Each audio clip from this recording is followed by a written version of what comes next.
গুলোকে মাফ করে দাও। সুবহানাল্লাহ বলেন।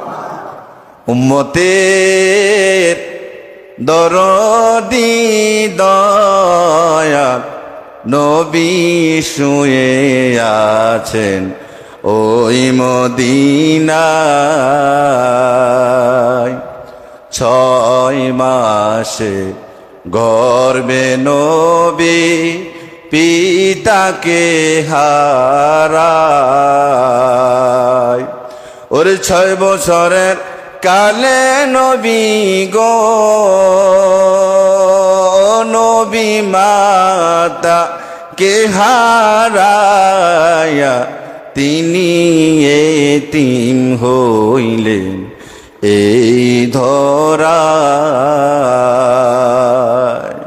তাহলে বোঝা গেল আমার নবী দুনিয়ায় আগমন করার আগেই পিতাকে হারাইছেন।